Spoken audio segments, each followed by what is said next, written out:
গ্রুপের যে আমার বাইটি আগে আমাকে মাল দিছিল, আমি তার একটা ভিডিও এর আগেও দিছিলাম। ভাইয়া তোমার নাম কি ভাইয়া? আব্দুর রহমান নায়ক। আব্দুর রহমান নায়ক। এটা হলো প্রাণ কোম্পানির কোন গ্রুপের থেকে আসছো?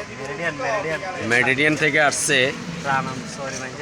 তারপরে যাই এখন আজকে প্রায় 17 15 16 17 বছরের মতন এই জবটি করতেছে। এখন স্যালারি বর্তমানে নাকি একটু কম হচ্ছে, এখন বলতে সার্কি সারি দিব। তো আমি বলতেছি বন্ধু, সময়টা এখন খুবই খারাপ, সার্কি সারিও না, ধৈর্য ধরে পড়ে থাকো, বেতন বাড়বে। বেতন বাড়বে কি বলছে তোমাদের? এখন ডিলারে কি বলছে? কেন বেতন বাড়াইতো না? তুমি ধৈর্য ধরো, থাকো, ভালো করে জবটা করো। কোম্পানি পার্সেন্টেজ না বাড়াতে। হ্যাঁ, কোম্পানি পার্সেন্টেজ না বাড়াতে। কোম্পানি বাড়াইতেছে না। তো এখন তুমি সার্কিটটা সারি দিয়ে কি করবা? ডেলি কাজ করবা।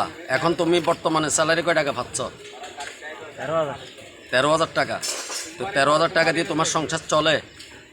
চলে না। তো এই প্রিয় দর্শক এবং কি আমার যারা পেজে আছেন, আমার ভাই বেড়াত বন্ধুবান্ধব যারা আছেন, অবশ্যই তার ভিডিওটি দেখবেন। তার কিছু মুখের কথাবার্তি আপনারা শুনছেন এবং কি আমিও বলছি। দেখেন আজকে স্যার কি কত বছর করো ভাইয়া তুমি এই প্রাণ গ্রুপে? মেরিডিয়ানে 2 বছর। মেরিডিয়ানে 2 বছর। এর আগে কোথায় ছিলেন? এর আগে বিভিন্ন কোম্পানিতে আসছিলাম, প্রজেক্ট কোম্পানিতে আসছিলাম, তারপরে এলিনা আসছিলাম, তারপরে আপনার আবুল খায়ের আসছিলাম। এরকম মিলে প্রায় 11-12 বছর হবে। 11-12 বছর এ সার্ভিস বিভিন্ন কোম্পানিতে সার্কি করছে। বর্তমানে এখন সার্কির ক্ষেত্রে আপনার সুবিধা মতো পাচ্ছে না। এখন বলতেছে সার্কি এটাও সাইরা দিব, প্রাণ গ্রুপে আছে। কেন? বেতন কম। এখন এই কারণে সার্কিটাও সাইরা দিব বলতেছে। তো আশা করি আমার ভাইয়ের কিছু জবানবন্দি আমি নিলাম, কথাটা শুনলেন। তো এসব মানুষ বর্তমানে এখন এইসব বেতন দিয়ে তো চলা যায় না। বর্তমানে 13-14,000 15,000 টাকা বেতন এখনকার কিছু না। আমাদের বাংলাদেশে এখন যে কোনো খাওয়ার এবং কি চাউল বিভিন্ন ইত্যাদি এগুলার প্রোডাক্টের দাম বেশি।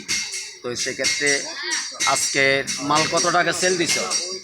ডেলিভারি কয় টাকা হবে? আজকে 25,000। 25,000 টাকা সেল দিছ। 25,000 টাকা সেল দিয়ে আসছে আমার ভাই। তো আমি তার একটা ভিডিও নিলাম। এর আগেও আমি একটা ভিডিও দিছি, আপনারা অবশ্য কমেন্ট বক্সে কমেন্ট করবেন। আর আমার প্রত্যেকটা ভিডিও বাঁশ গাছ যা আছে সব উঠে, এটা একটা আমার দুঃখ। এই যে চিপসগুলো উঠতেছে আমার দোকানের, বাঁশ উঠে যায়, চিপস উঠে বিভিন্ন ইত্যাদি। আচ্ছা যাক, একটু ভালো করে ভিডিওগুলো করার জন্য চেষ্টা করি। আর এমন জায়গায় আছি পরিবেশটা তেমন না, সেটা আপনারা ভিডিও দেখে বুঝতে পারবেন। ভালো জায়গায় আমি ভিডিও করার আমার ইচ্ছা আছে। ইনশাল্লাহ সামনে আপনারা ভালো ভিডিও পাবেন ইনশাল্লাহ। তো এখানে বিদায় নিচ্ছি। আসসালামু আলাইকুম। ওয়ালাইকুম আসসালাম।